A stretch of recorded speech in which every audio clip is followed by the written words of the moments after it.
It's time to step inside the tech tent. That means on a Saturday morning we are joined by our resident jet setter, Stephen Fenech from Tech Guide. Morning, Steve-o. Netflix will be banning password sharing so accounts can't be accessed outside their own household.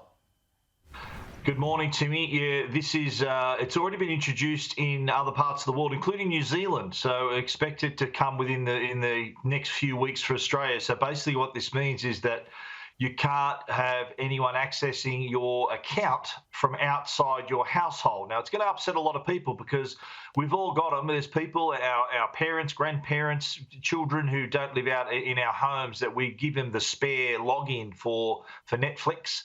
Well, that's all about to come to an end, unfortunately, Timmy. So what's going to happen is those people who are using your account outside of your home will receive a notification to say that they may need to set up their own account. Or alternatively, what the main household account can do is pay a fee to enable those people to continue to use the service from outside your home. So in New Zealand, that charge is $7.99 New Zealand dollars. So we can probably expect a similar charge here in Australia if we want to be able to allow those people to access the account outside of home. So, not a lot of people, I posted this story on Tech Guide yesterday, a lot of people are not real happy with it, myself included. I think you pay your money, you're entitled to watch the Netflix from wherever you want. Netflix are trying to pump up their user numbers. I think they hit the panic button early last year when, for the first time in a decade, there was a actual drop in subscriber numbers. And since then, they've been sort of testing this around the world. And in the second half of 2022, they increased their numbers by 10 million. So they're raking in about $31 billion annually in revenue, but they're seeing this as a way to make even more money and increase their subscriber numbers even more as well. They'll want to be careful because it's a very, very competitive market. When they burst through, there wasn't a lot of other options, but there's a stack now. Now, moving on, complaints to the telecommunications industry ombudsman increased as a result of the Optus data breach? Yeah, the complaints to the TIO in the last couple of years actually have been down. The numbers have been pretty low, but as a result of the Optus data breach, which back in September, as you recall, the fact that customers lost their data, but also to the way that Optus handled it, the way that customers were not informed for some time. And I heard from a lot of them through Tech Guide. A lot of the disgruntled customers were contacting me saying, still haven't heard from Optus. We don't know what's going on. Don't know what's happening with our data.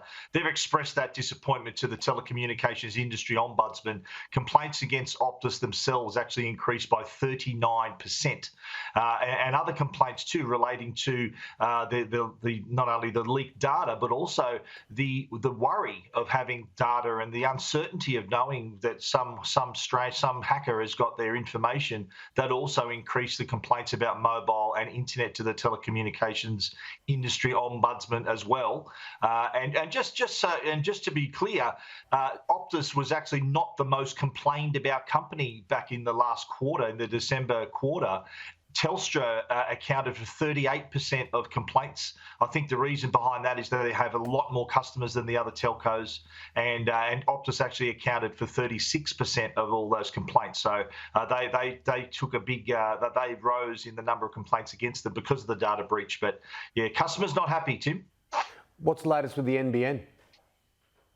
The government has launched a new initiative. They've poured in about $5 million to allow up to 30,000 families in Australia to access the NBN for free.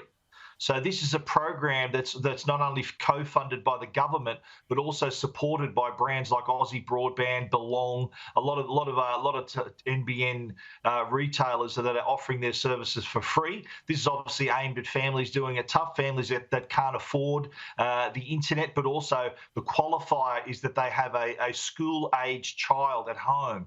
So to be eligible for the program, which is being run not only by schools but also by charitable organisations, you need to have a child that's either in kindergarten all the way up to year 12. You also need, of course, not to have an active NBN connection at home, and you would be able to qualify for this program that's allowing families who normally couldn't afford the NBN to receive the 50 megabits per second plan with unlimited data, just to give their children, their school-aged children, every advantage by connecting to the internet.